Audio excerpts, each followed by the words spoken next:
Science, Policy, and Practice by Sara Burch and Sara E. Harris. And before we begin the launch, we'd like to acknowledge that the land on which the University of Toronto Press operates, and for thousands of years, it has been the traditional land of the Huron-Wendat, the Seneca, and most recently, the Mississaugas of the Credit River.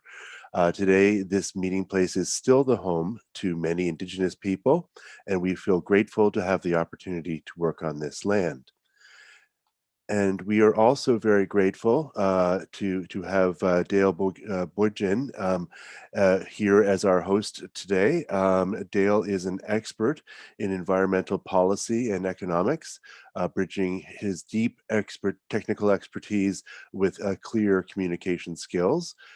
Dale has previously worked as both Executive Director and Research Director of Canada's Eco-Fiscal Commission, and also as an independent consulting, providing analysis and advice to governments and organizations all across Canada and internationally as well. Dale's also worked as a policy advisor with the National Roundtable on the Environment and the Economy. It is my great pleasure to hand the launch over now to Dale Boudjin. Dale? Thanks so much, Chris, and thanks for having me. Everybody, welcome. Today we're in for a really good conversation with the two authors of this new book, this re-release of this book. I'd like to introduce those authors now. We're gonna have a bit of a Q&A with them. I'll start with them, and then we will open it up to the crowd. So if you have questions, please put them into the little Q&A box at the bottom. So first, let me introduce Sara Burch, who holds a Canada Research Chair in Sustainability, Governance, and Innovation. She's an Associate Professor at the Department of Geography and Environmental Management at the University of Waterloo. She's also a Senior Fellow at the Centre for International Governance of Innovation, and she's a Fellow at the Balsillie School of International Affairs.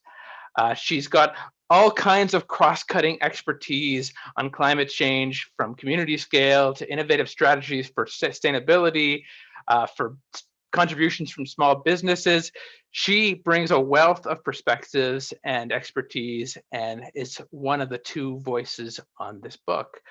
The other is Sara Harris, who is a professor of teaching in the Department of Earth, Ocean, and Atmospheric Sciences and the Associate Dean Academic for the Faculty of Science at UBC in Vancouver. She's a 3M National Teaching Fellow, and from 2007 to 2017, she was Departmental Director for the Carl Wyman Science Education Initiative at UBC, a major effort to improve undergraduate learning in science by implementing evidence-based, student-focused pedagogy.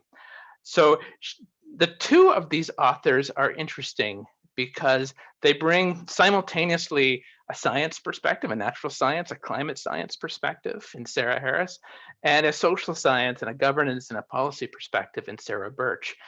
And to me, that's what's interesting about this book, that it is both of them together, both of them bridging that divide in one place, bringing this kind of wealth of information on both sides of that spectrum all in one spot. So I want to make that sort of my theme for today as we ask the two Saras some questions about their work and their research and what they've learned. But first of all, welcome both of you. Thanks for joining me. Thanks, Dale. Glad to be here. Yes, indeed. Okay, so Sara Harris, I want to start with you because the book starts with you, kind of. The first part of the book is about the science. So for you as a scientist, as a professor teaching science, what's the most important message that comes out of this book? What's the single biggest nugget that you take away for it and that you want your readers and your students to take away? I think the biggest one, and maybe I'll take a bit longer than just a sound bite, but please. Basically there are three controls on the Earth's climate, and as anybody who has looked at the table of contents would know that there are three chapter headings actually. One of those three controls is energy coming in from the sun. Another is Earth's reflectivity, sending some of that energy right back to space. And the third is the greenhouse effect. And of course, the most critical one in conversations about the near-term human future is the greenhouse effect, because fundamentally, the concentration of greenhouse gases in the atmosphere is our dominant culprit in planetary heating. And that concentration is a result of history, the combination of the historical flows of greenhouse gases into the atmosphere and whatever is coming out of the atmosphere up to this particular point in time where we find ourselves now. I think probably everyone on this call knows that we humans are a really big player when it comes to putting greenhouse gases into the atmosphere. We've mostly relied on natural processes to take it back out. And those natural processes have not kept up with the rate at which we put it in. So we're in a situation now where we need to both decrease the inflow, the amount we're putting into the atmosphere, and we also have to increase the outflow, the amount that's actually coming out. As a nugget, I think essentially the longer we continue to emit CO2 at high rates, the faster we have to bring those emissions down to avoid exceeding internationally recognized targets like keeping heating less than 1.5 degrees above pre-industrial values. So I think that's probably the gist of the science section. Perfect. That's fantastic. Thank you. Okay, let me go to Sara Burch then. So Sara Harris has laid out the problem, so to speak, in terms of the science. Same question to you on the other side of the coin. What's the most important piece of the story here on the social science piece, on the response to that challenge, on the policy and the governance? Right. So thanks. So I think what I would say is that the takeaways on the social science are, for me, at least, climate change it's a human problem. It's a social problem and a political challenge in lots of ways. We have access to the vast majority of the technologies we need to ratchet down emissions. But getting those emissions down quickly enough and to avoid the worst of those climate change impacts that Sara mentions is really the core bit of the challenge. So to me, the takeaway that this is that the human dimensions of climate change need to be sort of front and center, I think is powerful. I would also say that climate change is an incredible challenge in the context of justice and equity. So I think, as we all know, those groups that are currently and will in the future suffer the worst climate change impacts are not those who are responsible for the vast majority of historic or current emissions rather. So this sort of putting that justice lens on who's responsible for acting at what pace, who should pay, is a really important dynamic when it comes to designing the solutions. So social, more than technical, justice and equity, very much so.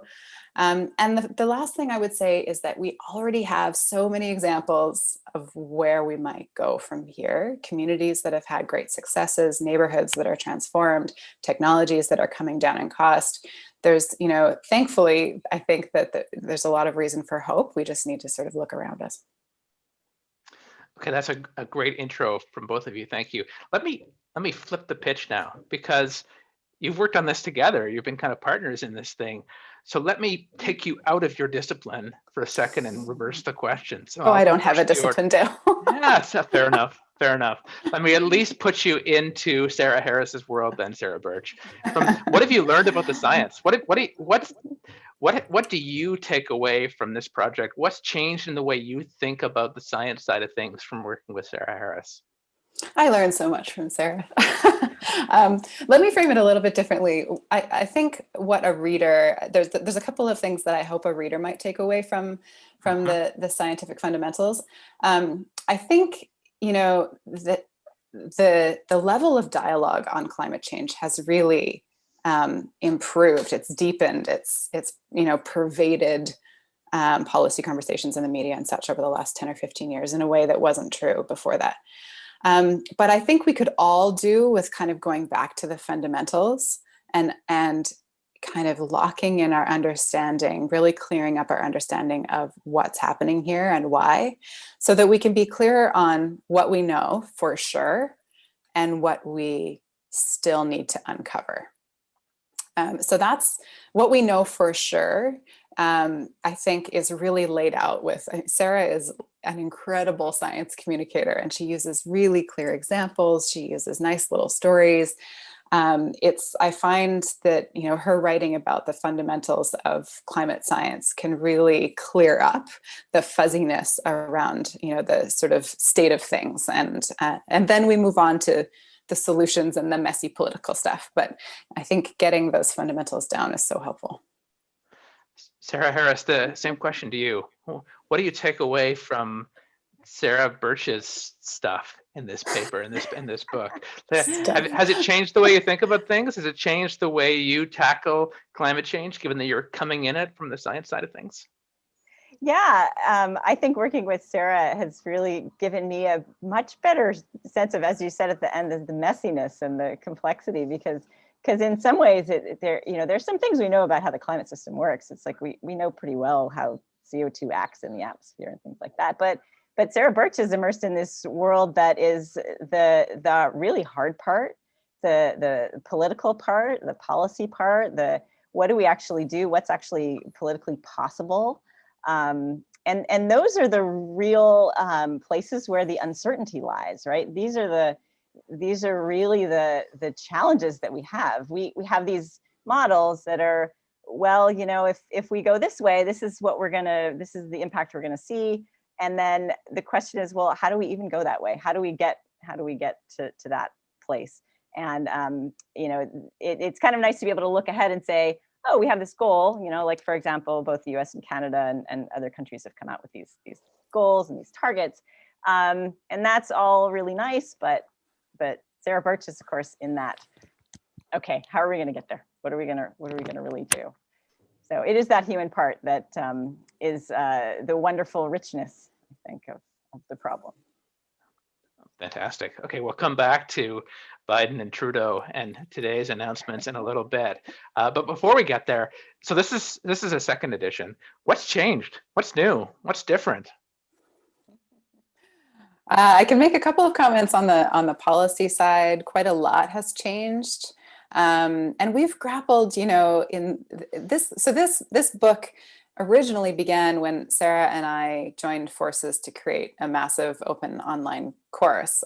I think it was the first on climate change that existed at the time. This is way back in 2013 or so, 2012, which was a monumental effort to try and weave together the science and the social science of climate change in a way that kind of equipped students of that MOOC and now readers of the book to participate meaningfully, in conversations and debates and discussions around climate change. And so that was always our goal, was to weave those two together so that we weren't just presenting the problem, we were presenting parts of the solution, and then you understand why that solution might work because you understand the kind of mechanics behind greenhouse gas emissions and albedo and all of that sort of stuff. So we did, I think, an improved job in the second edition of weaving that together. We spent, in the later sections of the book, we spent more time updating the reader on policy. So a lot has changed, moving through the Paris Agreement and then, all of the targets that have been announced since then. A lot has changed on the renewable energy side, the price of solar and all of this. So, that's a pretty rapidly changing landscape that I think it's important for the reader to sort of wrap their minds around. So that, I think on the policy side, things changed really fast, perhaps a little less so on the fundamental science, but Sara, you can speak to that. Yeah, I would say that, in an introductory kind of fundamental science, climate science book, there are going to be some things that stay the same. I think the sense of urgency has increased since 2013. And interestingly, we were working on this book and on the MOOC right before the 2014 IPCC reports came out. And so our timing was actually a little bit awkward. But so we were kind of trying to look ahead and capture really what might be coming out there. And one of the challenges on the science side is you'll notice there are plots of data that go over time, right? And they have to end at a certain point because we don't know what the next thing that's going to come will be until we actually go through that time period. So, I mean, some of the challenge of a book like this is to try to future-proof it a little bit, right? How do you make it so that this will stand up and be relevant? You don't want to call on too many things that are going to get dated quite quickly. So that's a bit of a challenge in a climate change book. Okay, so today is a perfect example of that kind of rapidly changing landscape with kind of new announcements on ambition of policy, kind of sifting landscape on what's politically possible and what's live in terms of political change, and therefore in terms of our energy and emission system. So what's your reaction to the Biden Earth Summit? Is this a big change? Is this a small change? Let's make this a current affairs little segment as well as just a book launch. So many reactions, Dale, so many reactions.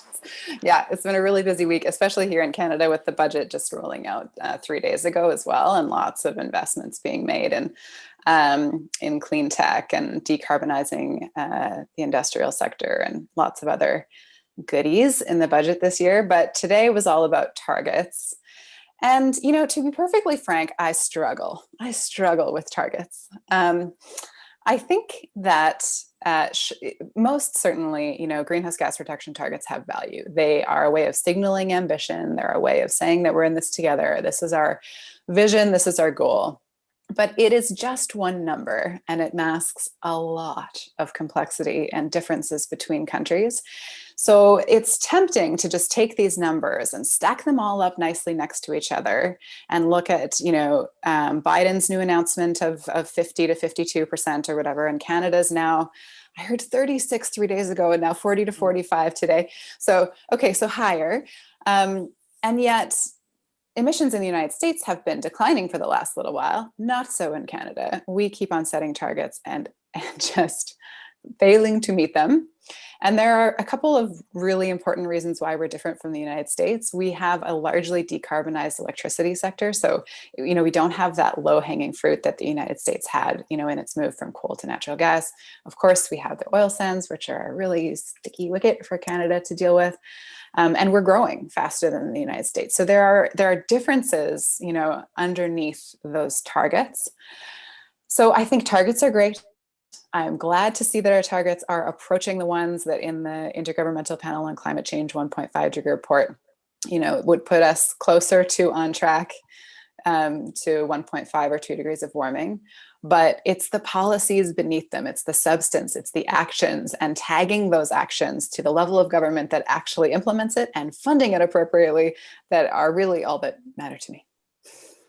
Okay, so I'm going to go to Sara Harris then, because this kind of raises the big elephant in this big room of climate change policy, that even as we ratchet up our ambition of our policy, even as we are laying out these kind of extra steps and deeper targets, we're still not consistent with what the science says we should do. How do you tackle that? How do you bridge the gap between what the science suggests we need to stabilize the climate versus what seems to be possible from a political perspective?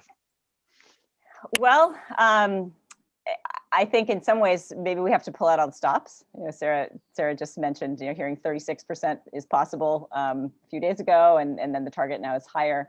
And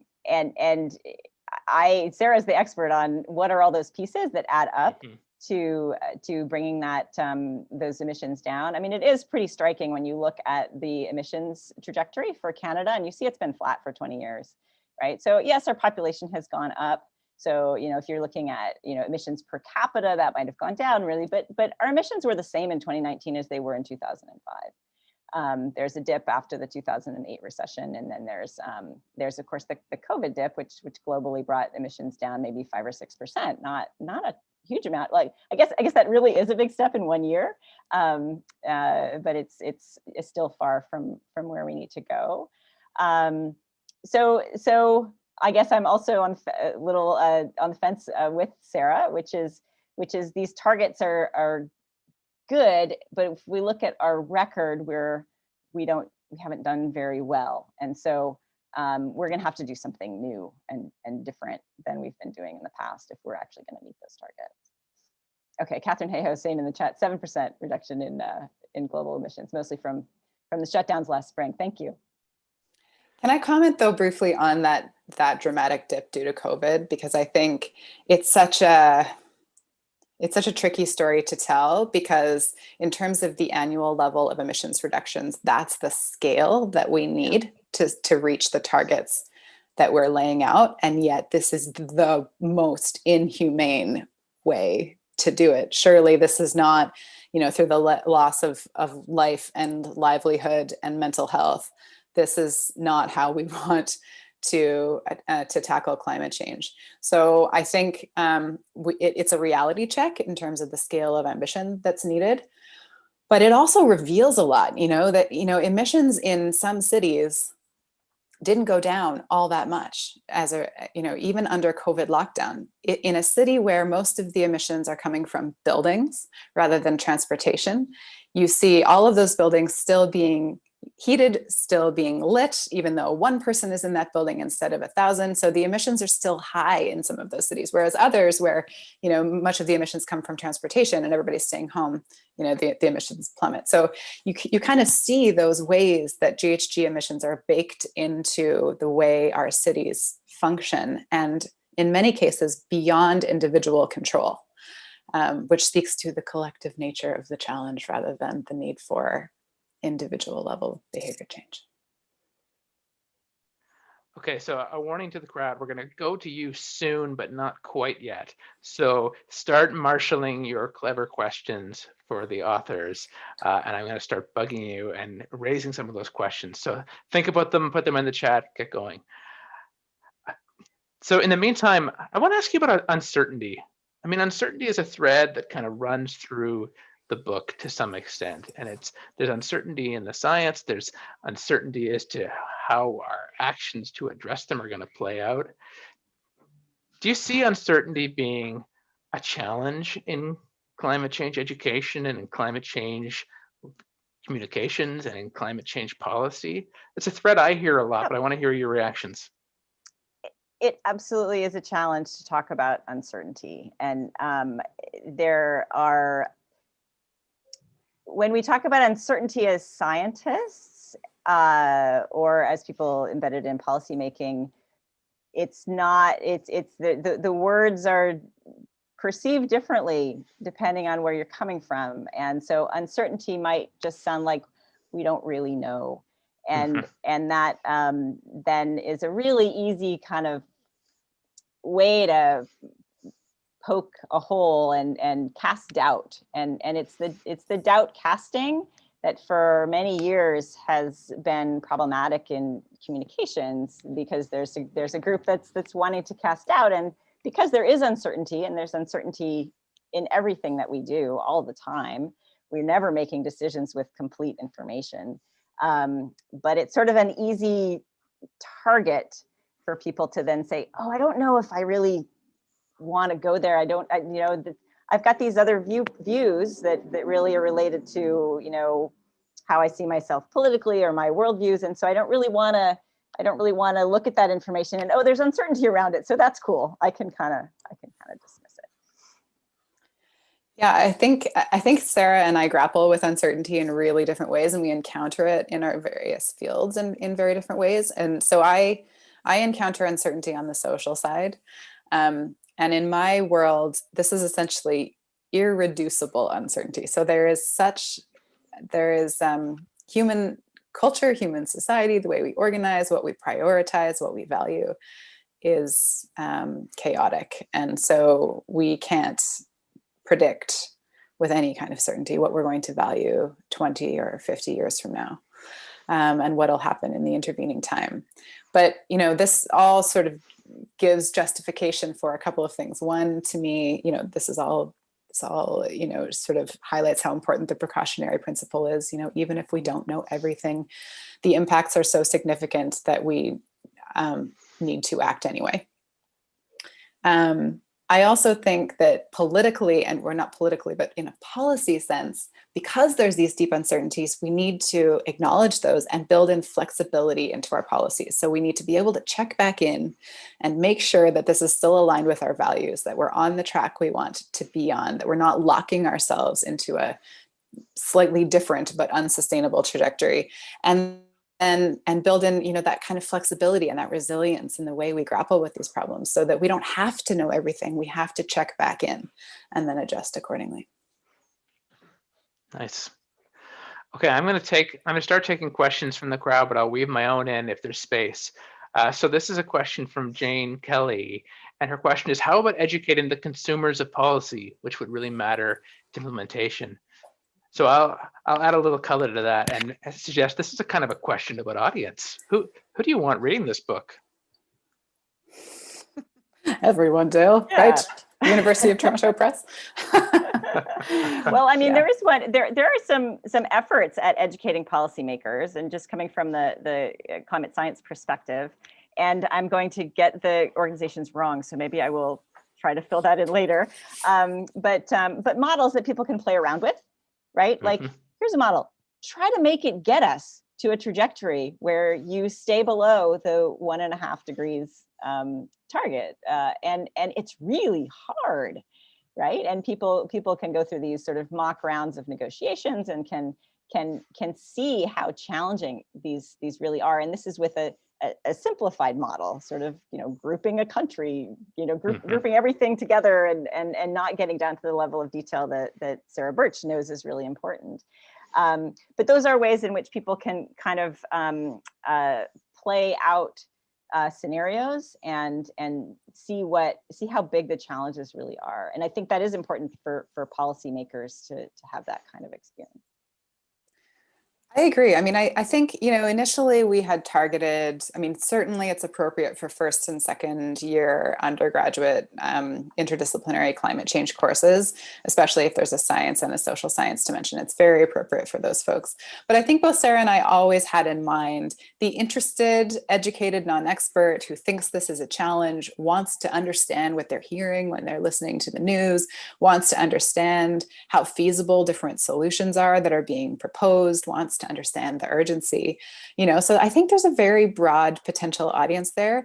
I would absolutely hope that people who are making decisions on our behalf from the municipal level on up to the federal level have a pretty good grasp on some of the fundamentals, but I suspect this might be of use to some of them.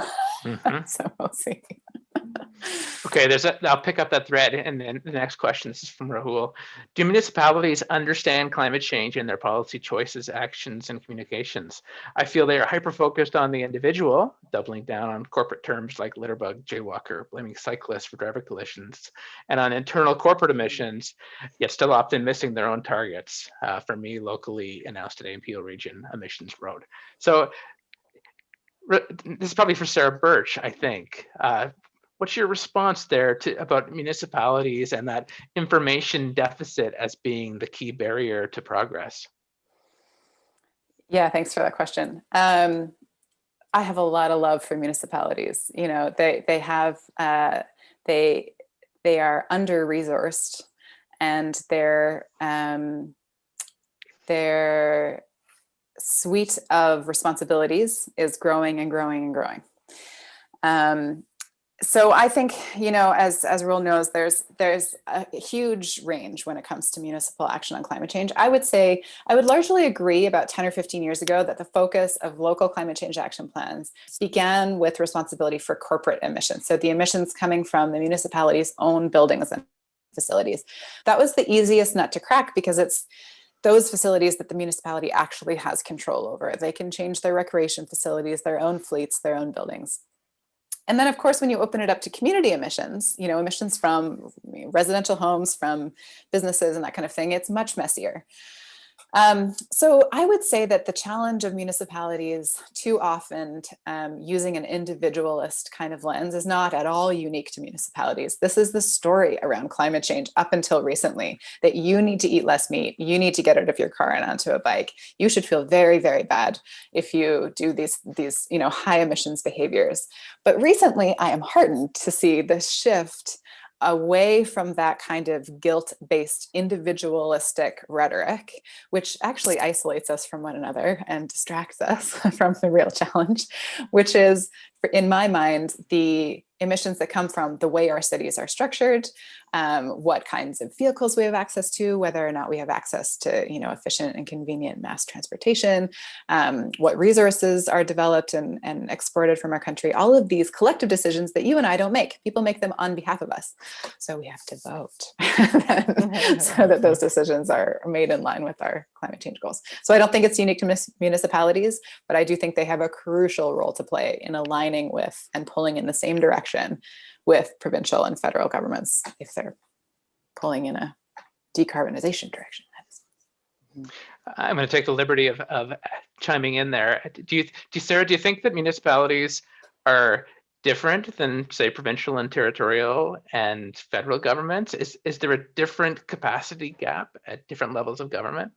Yeah, I would say so. I mean, there's some pros and some cons there. I mean, municipalities they tend to have the tightest link to the actual lives and sort of day-to-day experience of citizens. I think if any, average Canadian engages in a level of government directly through letters or participating in meetings or meeting a person, it's at the municipal level. So there's a really close connection there, which I think can be really excellent in terms of participating in our own governance.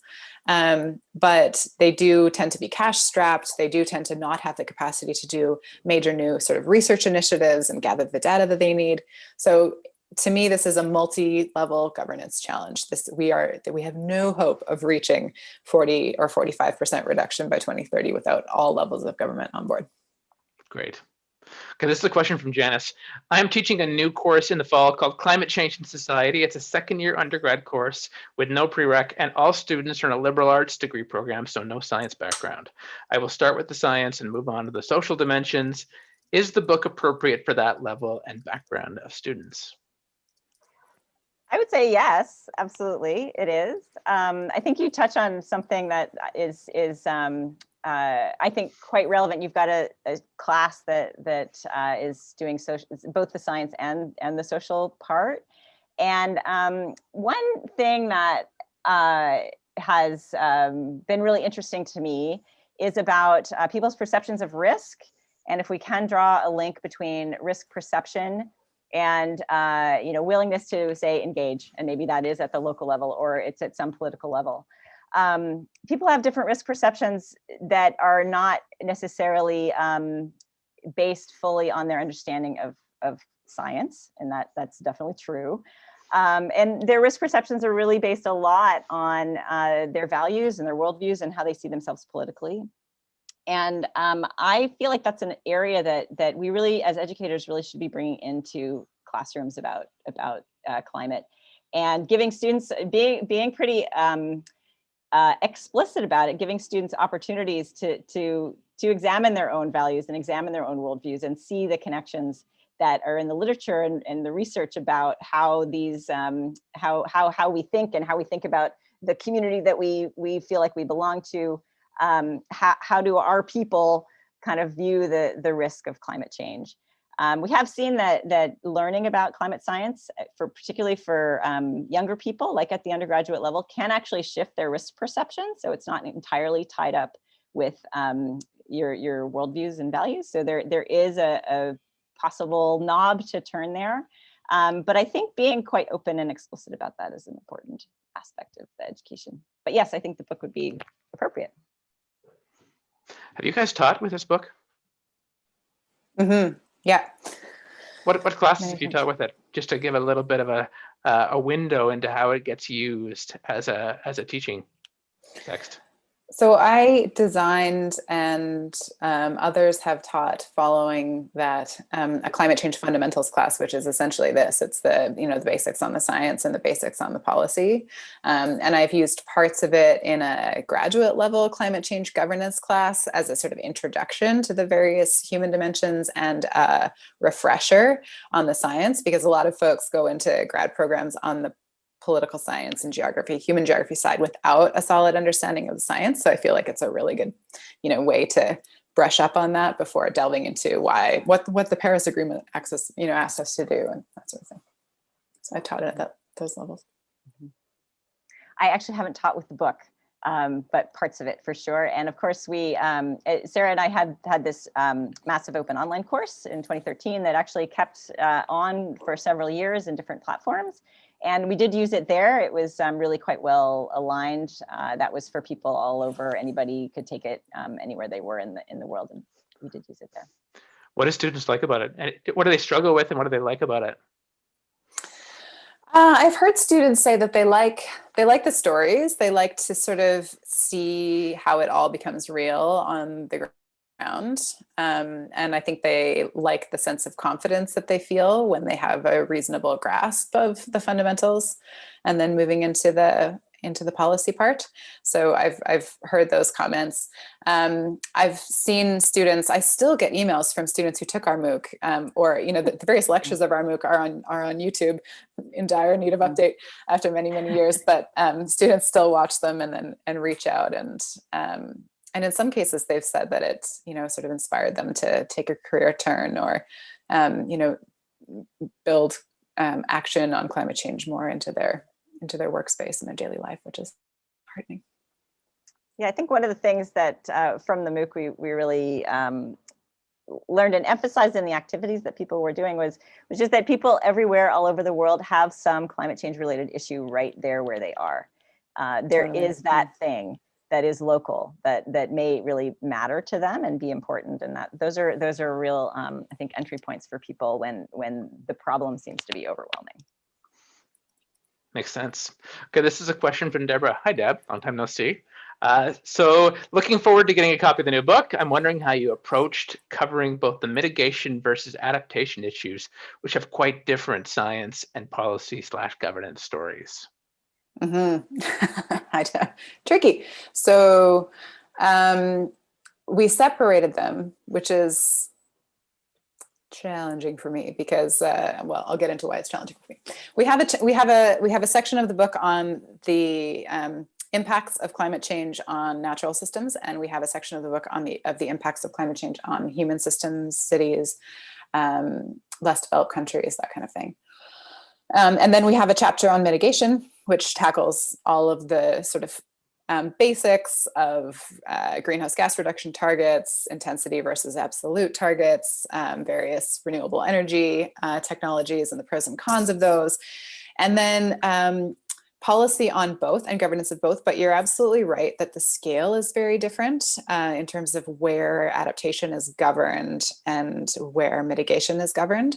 But to me, I've always felt that both are both local and global, even though adaptation is typically kind of caricatured as this deeply local act and mitigation is this thing we need to do globally. I don't think that that's accurate.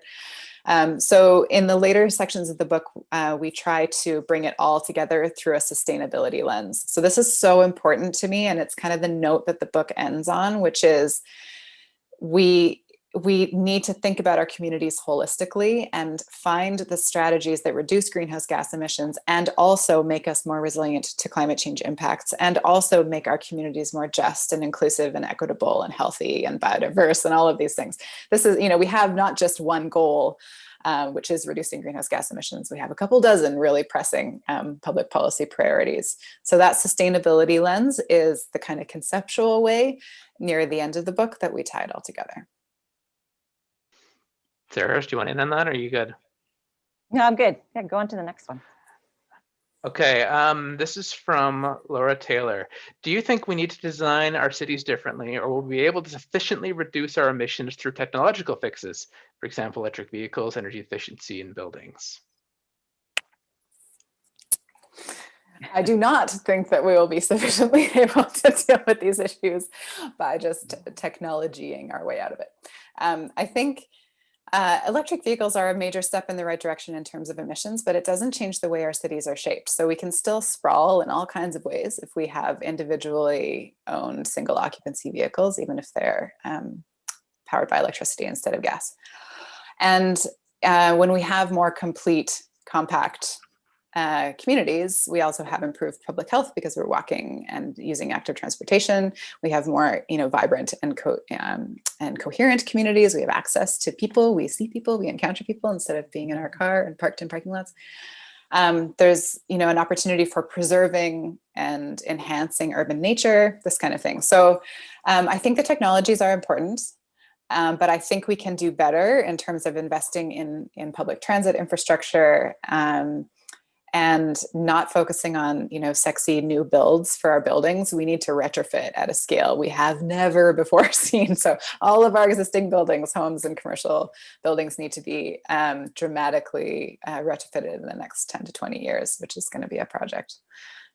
So that would be my answer to your question. Sarah, do you have any reflections? I guess what that makes me think of, if I could just add to that, I mean, we've been really, really good at putting greenhouse gases into the atmosphere, and we haven't been very good at taking them back out, right? We don't have the tools to do this at the scale that we need, and that is one of the things that is an area for technology to have a role. I think it's uncertain how big a scale that's going to be able to be operable, but we are looking at scenarios in the future where we really need net negative emissions in some capacity. And so how do we do that net negative part? And anyway, that's a role for technology. Mm-hmm. Crucial. Yeah, I was gonna ask that question anyway if we had time. So why don't we pick up that thread since you brought in? I mean, net zero is the table stakes these days, but exactly what constitutes the net in net zero is still a pretty heated debate, both from what's scientifically kind of appropriate pre-2050 as well as post-2050 to get into that net negative, but as well as from kind of a policy and governance lens in terms of how much we want to lean on those solutions, how much they crowd out other solutions. Spend a minute talking about negative emissions. So if I could just talk a little bit about net zero for a moment. Please, I mean, you have said, like, this is a milestone, right? Net zero is a milestone. It's a great concept. It really is nice. What it means is that what goes in equals what comes out, right? So we have net zero. So, but I mean, if we think about the CO2 in the atmosphere trajectory, it's been going up, right? So it's been going up because the amount in is bigger than the amount coming out. So the concentration keeps going up. And all that net zero means is that we flatten that curve. And of course, we're all better at flattening curves now that we've been through a year of COVID, better at understanding them anyway. I don't know if we're doing a good job, but we understand them, but we're flattening the curve. But net zero, like, where do we flatten it here? Are we going to flatten it here? Are we going to flatten it here? Because that actually matters in terms of where we end up in terms of our global heating, right? And so, like, net zero is just where we start to flatten out. It's not where we start to go back down, and we have to go back down with net negative, right? That the only way that we go back down in terms of carbon dioxide concentration in the atmosphere is if what comes out exceeds what goes in. And so, yes, love the net zero concept, great place to go, but it's not, we're not there yet. Not enough. Not enough. Yeah, to that I would just add, I think from climate change folks over the last 10 or 15 years, the conversation around negative emissions technologies and carbon capture and storage was viewed with a bit of skepticism, because in many cases the technologies were not commercially scalable yet. That, it's like this pie in the sky, it's this techno fix that we can just trundle on as we have, and then one day an Elon Musk type will, snap their fingers and save us all. That's dangerous territory, I think, to find ourselves in. However, when in a case like Canada, where we have 30% of our emissions coming from large industrial facilities, where carbon capture and storage is actually a really feasible technology to apply to those facilities, then yes, I mean, all hands on deck, I would say, as we see in our budget 3 days ago. As we see in our budget, yep. They read your book, maybe not. Okay, a question from Bill Harris, and this is for Sara Burch in particular. Do you think that in the developed part of the world, practicing democracy is necessary to meet the climate challenge? Ooh, just an easy question. Wow, that's huge. I would say yes. I realize that we see in some contexts the capacity of a less than democratic system to make really quick decisions at a scale that we struggle to make here in Canada. However, I'm very much an advocate of more voices at the table rather than fewer, especially when the issue on the table is something that is so deeply personal and requires so many different sets of expertise, so many different insights, from engineers and planners to indigenous knowledge holders to, government at all levels. I think without a robust, legitimate democracy, we will fail to grapple with what is a collective challenge. Yeah, that would be my answer to that one. Pretty good answer to a hard question. Okay, let me go to, I'll jump the queue a little bit to give Sara Harris a science question here.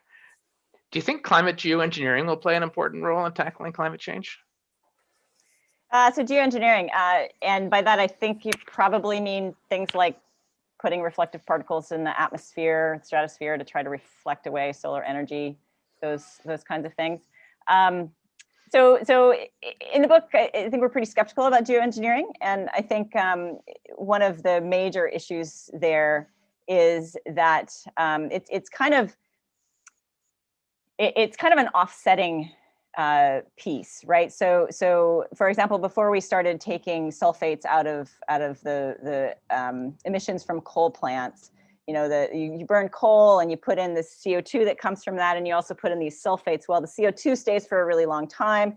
The sulfates, even though they're nicely reflective, kind of counteracting the warming that was coming from the CO2, they fall out of the atmosphere and they're gone, and the CO2 stays there for a long time. So, I mean, one of the issues with that kind of solution is if you start and then you kind of get hooked on it, like we're going to use this to offset the heating that we're doing over here, we're going to try to cool off using this, you're really committed, really long term. And that's, I don't think that's a place we want to get into. So I don't really put a lot of, I don't put a lot of stock in that type of solution. That raises governance questions as well for Sara Burch. Yeah. Yeah, no, I think you captured it there. I would say there's a couple of major hesitations that I have about solar radiation management and other forms of geoengineering. One is that I don't think we know enough to do it without having massive uncertainties and potential ripple effects that we wouldn't want to face. The other is that it creates no co-benefits at all. Like it does nothing else for us in terms of biodiversity and air quality and, broader sustainability objectives. So that would be a shame. Yeah, so I think those are my two major hesitations. And it also sort of holds out this kind of managerial, like engineering oriented fix to a problem that is not that in my mind. Okay, so we're getting the signal that we get time for a couple more questions, and then we'll wrap this to a close. So both Sarahs, I'll give you a couple more questions, but I also want to give you a chance to have final words here and final takeaways. So start planning your pithy remarks to close off the day. This is from Ileana. What do you think is the role of the younger generation who are highly motivated to build a future but don't have the technical expertise or societal power to influence change from the top that we so desperately need? What can we do beyond protesting and educating ourselves, especially due to the impending time-sensitive nature of climate change, to help? This is a great question. Thanks, Ileana. I have so many strong feelings about youth participation in the climate change conversation. And for me, they're complex, I guess. So I think, it's been a remarkable couple of years. It's hard to remember the before times, before COVID, which was such an incredible year of youth mobilization and really sort of held the adults' feet to the fire in lots of powerful ways. So I think that social movement aspect of youth engagement is a really important one. What I really dislike is the seemingly endless ability of the adults in power to pass this off to yet another generation. It just makes me bonkers. So I feel like, yes, the youth of today are incredibly well-versed in these issues, incredibly passionate. The baseline level of understanding is so much higher than it ever has been. But frankly, it's a decade or two before an 18-year-old is in a position of power in terms of, running a large company or in, potentially being an elected representative or whatever. So we don't have that kind of time. I think the folks who are in those positions now need to be tasked with taking responsibility. So then what role for youth? I mean, I think if you're of voting age, most definitely vote, engage in your communities in ways more frequent than voting, whether it's participating in sort of, local government or community groups that do good things for your community, this sort of thing. It illustrates to those who govern on your behalf that this is a part of what matters to you, and your vote and your constituency matters to them. So I think it's a really important role to play. Yeah, really well said. I don't have a lot to add. I mean, it is about education and involvement. Mm-hmm. Okay, so Jennifer's got a question that I'm going to take some discretion and broaden it. She asks, if GHG emissions are baked into the ways our cities function, what do you consider the top 3 ways city planners can help contribute to lower GHG emissions? But given that we're approaching the end, let me broaden that to policies at any order of government and at any level. If you want to take it from a municipal planning level, then by all means. But do you have any big recommendations? What do you most want to see? And I know that that's a facile way of putting it because there's lots of things we'd like to see. But what's at the top of the list? What's the thing that merits more attention from a policy action perspective? I'd love to hear your thoughts on this, Sarah, too. I mean, I have my shopping list that I just like to take around with me, and it changes from day to day. But I mean, I think the residential emissions, the buildings emissions, are going to be a really tough nut to crack just in terms of pace of change. So I think that we need a massively upscaled program for like bulk buying residential retrofits that are supported by municipal authorities or whatever, some sort of escalated pace of change on building retrofits. I think Canada has to grapple with the supply side, like our production of oil and gas in this country and our exploitation of oil sands is largely incompatible with a net zero by 2050 pathway. And it's been tough territory to tread, and it's a tough conversation to have, and I understand why. But if this matters, then we have to have that conversation. And so to me, then the next logical step is to have much more robust policies in place for a just transition so that workers in the oil and gas sector can be upskilled, reskilled, moved into the renewable energy sector and retain livelihoods and this kind of thing. So to me, the building side, transportation, of course, and our supply side of resource extraction will be really important.